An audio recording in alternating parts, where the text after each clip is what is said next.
Alright, so what's up everybody?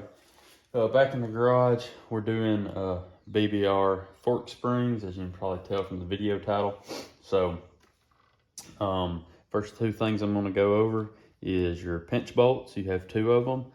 You can back those off a little bit and make it easier to get this cap loose. It may not be necessary, but I have seen in the past I break a fork cap loose and then it doesn't want to easily turn. Now it does have a spring pushing on it, so it's not going to turn super easy anyway, because it's got that pressure on the threads. However, sometimes it can be beneficial to loosen just the top fork clamp bolts, and that'll relieve some pressure off of the fork tube, make this fork cap easier to spin, get out of there. So keep that in mind. You might need to do that. I have not done that here. If you do that, when you tighten these back down, 20 foot-pounds per the Honda service manual, and we'll be at 17 foot-pounds to retighten the fork cap.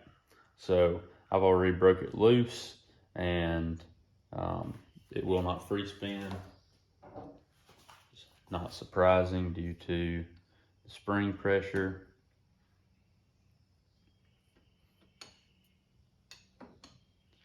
Now, if your bike doesn't have hand guards, unlike mine, then this job will probably be a little easier. You won't have as much stuff in your way.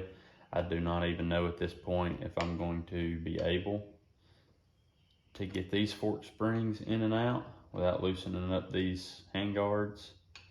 Probably not, but I'm gonna try it.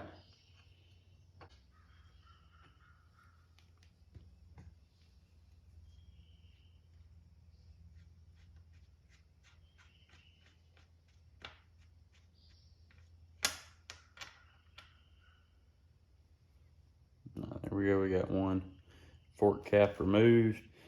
Make sure you keep up with that O-ring, make sure it's in good condition, not tore, anything like that. And there are spacer tubes in here, so it looks like I will have to remove my hand guards, so we'll come back after that.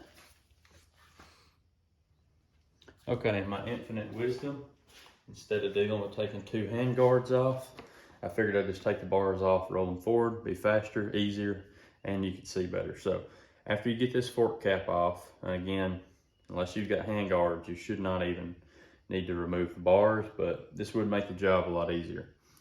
So after you remove your fork cap, you're gonna have a chromoly spacer tube come out. She's pretty long. If you leave the bike sitting for a day at least, maybe even longer, before you perform this job, you will have a lot less oil come out with the spring, because it'll have time to drain all the way to the bottom of the fork. If you go out and ride the bike and then come back and try to do this job, everything you pull out is probably gonna be dripping with oil. All right, next you'll need something to reach down and get your spring with. I got a old metal clothes hanger that is bent on the end. You gotta be able to reach pretty deep. Don't have an exact measurement for you, however long that spacer is, probably about 10 inches or so.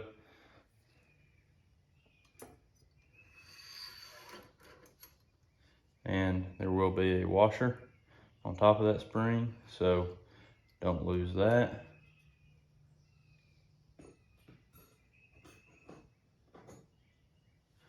Take my washer, wipe it off, set it aside.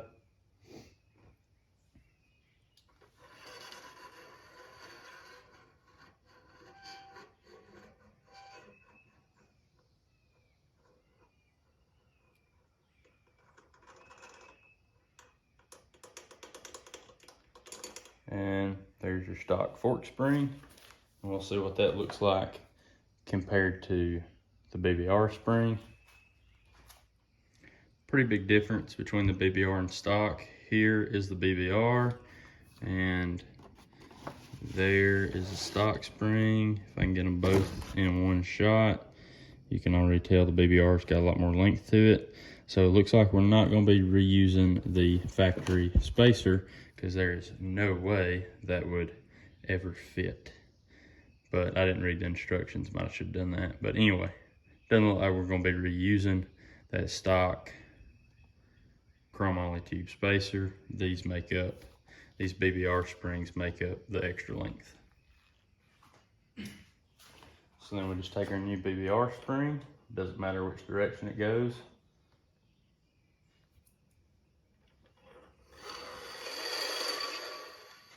Slowly drop her in, and sure enough, the top of it is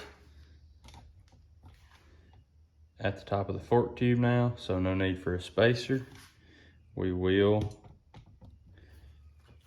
reuse our washer, and if you decided that you wanted more or less preload, you could add another washer or remove that one, possibly, and gain or lose some preload. I don't know that I've ever purposefully took washers out to have less preload, but I've definitely added two.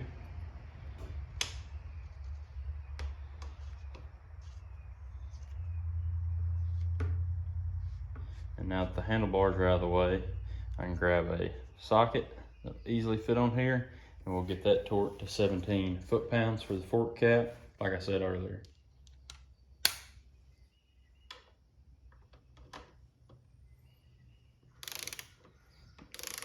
Fork cap uses a, make sure I'm not lying to you, yep, 17mm socket.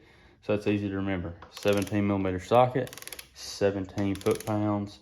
If you loosened up the fork clamp bolts, there's two of them on the top fork clamp on each side. Remember, those will be 20, and you'll probably have to take your number plate off to get to them, at least when it comes time to put them back on with a torque wrench.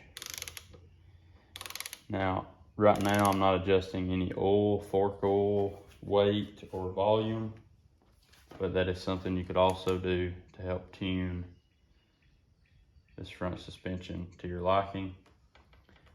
A little pro tip, turn the front end full lock, make it easier to torque down.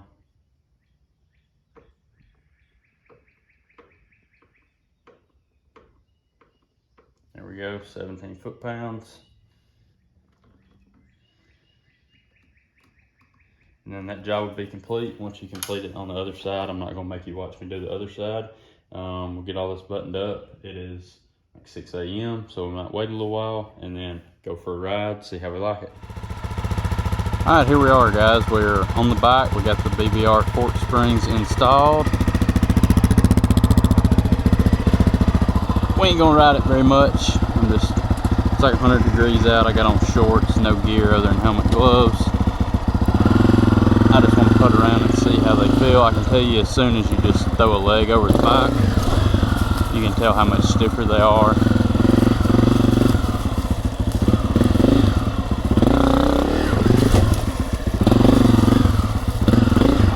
Yeah, this is gonna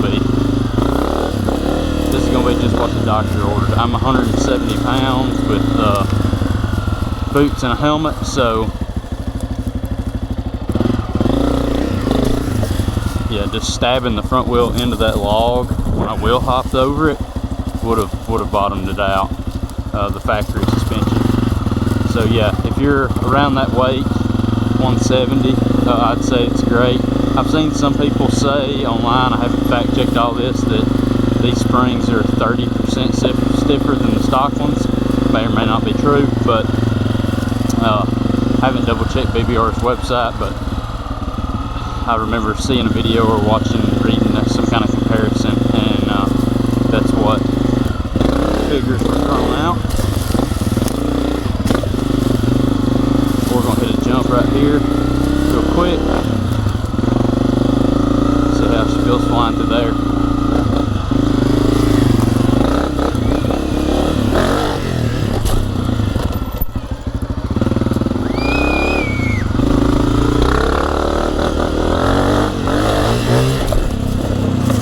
Bottom the rear, didn't bottom the front. So that's great. May have to tweak the rear a little bit, but at my weight, I'm not too concerned about the rear. May just crank up the preload a little bit, not enough to get the pogo effect going, but just a little bit.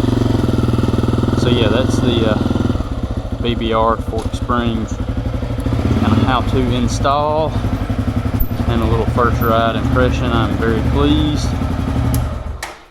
very satisfied.